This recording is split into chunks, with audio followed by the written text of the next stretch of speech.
ঢাকায় চলচ্চিত্রের দর্শকপ্রিয় নায়িকা অপু বিশ্বাস এক দশকের বেশি সময়ে প্রায় ১০০টি সিনেমায় অভিনয় করেছেন। চলচ্চিত্রের পাশাপাশি তিনি বিজ্ঞাপন চিত্রে মডেল হয়েছেন। অভিনয়ের পাশাপাশি প্রযোজনা ও ব্যবসাতে মন দিয়েছেন তিনি।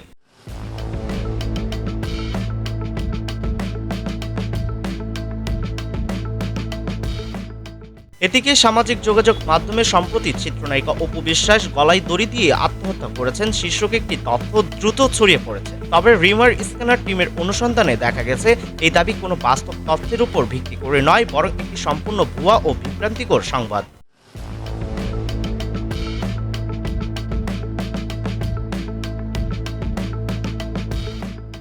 রিউমার স্ক্যানারের অনুসন্ধানে জানা গেছে গুজবটি মূলত নিউজ6 বাংলা ডট সাইট নামে একটি সন্দেহজনক ব্লগ সাইট থেকে শুরু হয়েছে, যা ব্লগস্পট প্ল্যাটফর্মে তৈরি এবং ডট সাইট ডোমেইনে হোস্ট করা একটি নন অনুমোদিত ওয়েবসাইট। উক্ত সাইটে প্রকাশিত প্রতিবেদনে বলা হয়েছে, রাজধানীর মিরপুর এলাকায় অপু নামের এক যুবক গলায় দড়ি দিয়ে আত্মহত্যা করেছেন, যার সঙ্গে চিত্রনায়িকা অপু বিশ্বাসের কোনো সম্পর্ক নেই।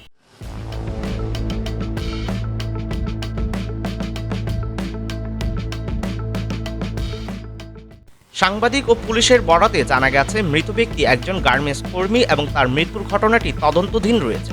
অপরদিকে অপু বিশ্বাসের বিষয়ে দেশের কোনো প্রধান সংবাদ মাধ্যম কিংবা তার ভেরিফাইড সামাজিক যোগাযোগ মাধ্যম পেজে এ ধরনের কোনো তথ্য পাওয়া যায়নি।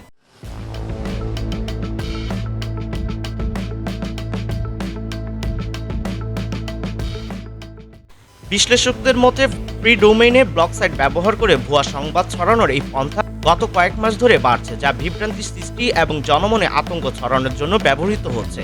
রিউমার স্ক্যানারের ইনভেস্টিগেশন ইউনিট ইতিমধ্যে এই ধরনের সাইট ও তাদের পিছনে কৌশল নিয়ে একটি প্রতিবেদন প্রকাশ করেছে।